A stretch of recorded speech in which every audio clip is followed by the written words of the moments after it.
Hello, I'm ABX and welcome back to Q&A Saturday. Q&A Saturday is a weekly series I run on my channel where I answer your questions about a variety of subjects usually centered around the next update coming out for Minecraft on the consoles. If you want to ask any questions about that next update coming out for Minecraft on the consoles or about my life and the world in general, you can do so using the comments down below or by following me at ABX on Twitter if you feel like some of the questions you had weren't answered today, because all of these questions came in from last week's batch of both those things, and hopefully you all do enjoy it. If you do like the video, you can let me know because it helps out the channel and lets know you do like the Q&A Saturday formula thing. But with that said, let's get straight into it, shall we? And let's start with the first and most important question, because it comes in from Toshiba, and this is asked every single time. What did you have for breakfast? So yeah, if you don't know the whole breakfast thing, is why is a whole joke. Basically, breakfast is the most important meal of the day. Everyone knows that much, right? But breakfast is also the hardest meal of the day because, you know, you've just woken up, you don't really have an appetite or any, like, care for anything.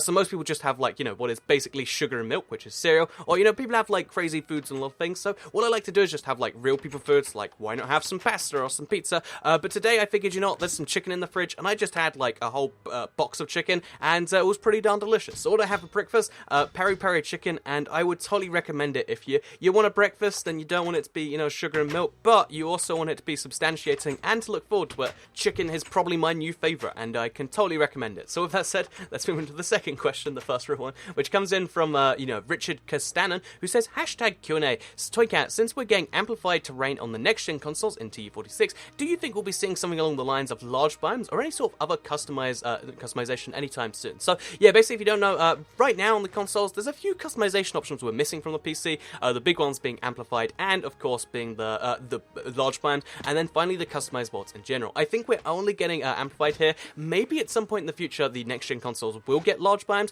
but I think because right now, Minecraft console is set to, like, small biomes, like, way smaller than PC, I think large biomes wouldn't make too much sense because most people wouldn't want them. Like, it sounds cool, but when you actually experience a large biome, it's just like, oh, it's like Minecraft, but with way less variety. So I think customized worlds is a likely thing for at some point on the next-gen consoles, or the current gen, I guess it is now, but I think they're a likely thing for some point, but realistically, yeah, I think, you know, the amplified is all we'll be seeing in this next update. I think after that, we might start to see more and more announcements, because again, they can start pushing these current consoles further now that they're starting to differentiate the two kind of consoles, which I think is what was essential for a while. I know it sucks if you're in a last gen one, like, oh no, there's going to be more features there, but they're just additional features. It's not like, you know, they're features that would have never came before, you know, to the last gen consoles, so I think it's better that they're doing it this way, and we might start to see more cool stuff like, you know, large biomes or like customized worlds in future updates, but I don't imagine they'll be at this update, but I'd like to be pleasantly surprised. With that said, let's move to the third question, which comes in from Seflu May, who says, IBX Toycat, is it worth building a gold farm in the Nether, and why is the noise Nether portals make so annoying? So, first, answer the first question, is it worth building a gold farm in the Nether? I would say no. On the PC, I think it's more common to do it there, but I mean, it's one of the options you have, but on the console, I really don't recommend it, because if you reset your Nether, which you need to if you want to get more Nether quartz and, you know, arguably a few other things, then you're going to lose your whole gold farm, which is so much work. I would say Overworld is the way to go when it comes to gold farm, especially on the consoles. Again, resetting the Nether has so many advantages, because it means everything is infinite, but on the other side of unheard things, it means you can't really build permanent structures there unless you're sure you'll never want to reset again. And bear in mind, at some point in the future, they're going to add more stuff to the Nether, and you're going to want to reset it, and you won't be able to because your stuff will be there. So, yeah, that's the answer to your first bit of your question. And why is the noise Nether portals make so annoying? I think it's because it's meant to be this cool, mystical noise, and it is really cool the first time you discover a Nether portal, right? But, like, on my 50th time, it's just like, oh, this is too much for me. But that's just me personally, and that's what I think. So let's move to the fourth question, which comes in from I'mPlayMC, which I guess is I'mPlay Minecraft. Bit of a messy grammar thing there, but they say, IBX Toycat, do you think 4J will add turn off dual wielding? So, long story short, no, but yes, because they won't ever add an option to be like, yeah, I want to pretend there's no second slot. But if you don't like dual wielding, when it eventually does come to the console, here is your solution. You do not have to use that second hand. You can stick to one hand. You can pretend Minecraft is a one-handed game as much as you like if you hate dual wielding, and that's one of the cool things about most things in Minecraft. Like, if you really don't like the new types of wood,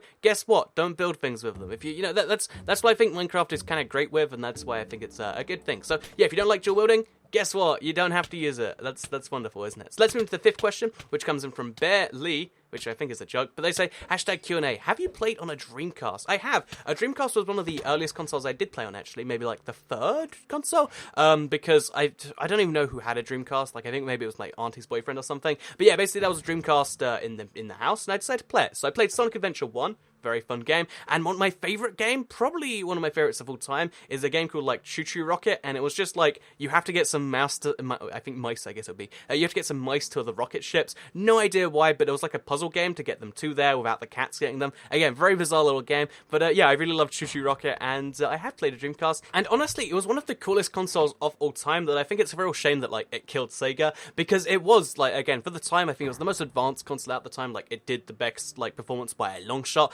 It was the first console to have online gaming in 2000. No, it was 1999 the console launched, I think. In the late 90s, back when we had like dial-up internet, they'd worked out a way to, you know, have online gaming, which is, you know, ridiculous when you think how common that is today.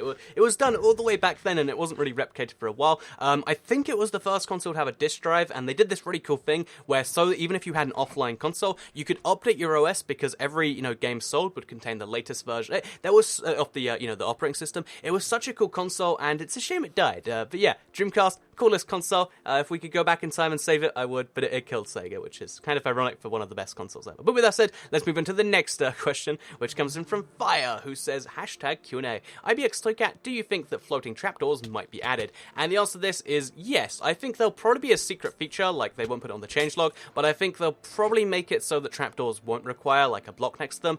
That's what I'm going to imagine. So yeah, secret feature probably you can expect. Oh, by the way, secret feature videos you can expect as soon as the update comes out on any, you know, on all secrets. And yeah, that's do I think floating trapdoors be added? Yes, I do. So let's move on to the next question, which comes in from Game Over, who says #Q&A. When do you think our next update will be released? I think it's going to be December the 20th. I don't know how to say this any more certain like in my head than I actually am right now. So I figure the best way to do this is I might do a full video on this, but I think if this doesn't come out on December the 20th, I'll do some weird forfeit, like I'll eat a ghost chill or something. Like, I am willing to stake a lot of my own pain on this one, and yeah, December the 20th, almost certain. I'll make a video like when I come up with, like, it'll probably will be like a ghost pepper, because like I ate one that's like, I ate chili pepper recently that was like 1/20th of a ghost pepper, and like it hurt me for like an hour or something. So yeah, I'll do something ridiculous like that just to prove how certain I am about this update. So again, maybe expect a video on that soon. With that said though, let's move into the next question, which comes in from David Garmetta, who says, @IBX Toycat, will there be a way to change the Elytra? And this is the simple answer to this question is sort of, but not really, because first of all, you can change the Elytra by switching texture pack. I believe you know, it'll be different in each texture pack. Again, we have to see how they do it, but that means there's going to be like 15 separate Elytras. But if you want to use the default texture pack, you can still change it, because it's meant to be based on your cape, and because a lot of Minecraft skins have the cape, especially the Minecon skins, as well as like a few skin pack 1, 2, and 3 skins. Basically, you'll have a few different Elytra options, but most people have the exact same Elytra one, and it's going to be kind of tied to the fact that if you have a skin that doesn't have a cape, you have to use the default one. And I think that's, you know, following the PC rule system, but I think they really should add console capes to the console as a separate thing, and maybe we'll see that after this update. Now it's a bit more important, because before capes were just a visual thing, but now they're a part of the Elytra too. So yeah, we'll see how they react to that, but for now, the only way to change it is by picking certain skins or by changing your texture pack. So with that said, let's move into the next question from Veld Huiz94, am I getting that right? Who says, IBX Toycat, do you think the Wii U edition will still be updated when the X360 and PS3 editions get shut down? And long story short, no. I think the Wii U edition is like a current, last gen console at this point, because the Switch is coming out. Even though the Wii U launched a year before the Xbox One, it was only, you know, slightly more powerful than a 360 or a PS3, and it runs that version of the game. Like, it has a similar render distance, which means that, long story short, I think it will, you know, it might last a bit longer, but it's not getting amplified worlds, and I think it's going to have the same, like, you know, 2 or 3 years left of updates in before they shut it down. So yeah, I think they'll switch to the Switch. Oh wow, I didn't realize how clever that is. But they'll switch to the Switch being the main you know, Minecraft Nintendo platform, and that's something they'll do in the future. So let's move on to the final question from Mr. Magma Cube, who says, #Q&A, Toycat, do you like bananas? So I assume this is a reference to the stream thing, because when streams are bad, I say, like, you know, type in bananas or like blueberries, and when the stream's good, type in pineapples. But the thing is I actually kind of like bananas, right? Bananas are like a solidly okay fruit, but the problem with bananas is that they're like, you wouldn't eat them if they weren't a fruit. Like, if bananas were like this ridiculously unhealthy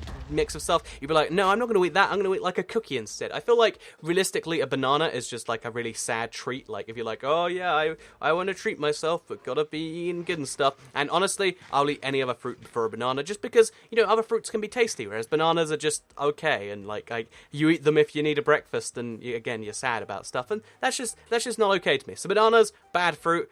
Good way to let me know that the stream quality is down, by the way. So just type bananas in chat if you're having problems with the stream, and I'll know what you mean. So with that said, though, I hope you all enjoyed this week's Q&A. If you did all like it, like the video, let me know, because it helps out the channel, and lets know that you don't like bananas. Share the video if you really liked it, and subscribe if you're new around here, because I make videos like this one every single day on my channel, and if you subscribe, you'll see them daily on your homepage. Reminder that if you leave a comment down below, then again, I read all of those for the Q&A next week, and also you can follow me at IBXToyCat. One, because I tweet out once a week with the Q&A Saturday thing, saying leave questions here. I tend to find that's where the better quality questions come from. Maybe it's just me, because you know, YouTube comments are YouTube comments. No offense, YouTube comments, but we all know what they are. And two, because really, Twitter is like the other half of YouTube. Like if you follow any of your favorite YouTubers, you kind of get like the other half of their channel. In my case, it's like, you know, you get some bad jokes, you get some house/life updates, and if that's what you want, then follow at IBXToyCat on Twitter for other stuff. But anyway, this week's Q&A has come to an end, and I hope you all enjoyed it. So goodbye, everyone.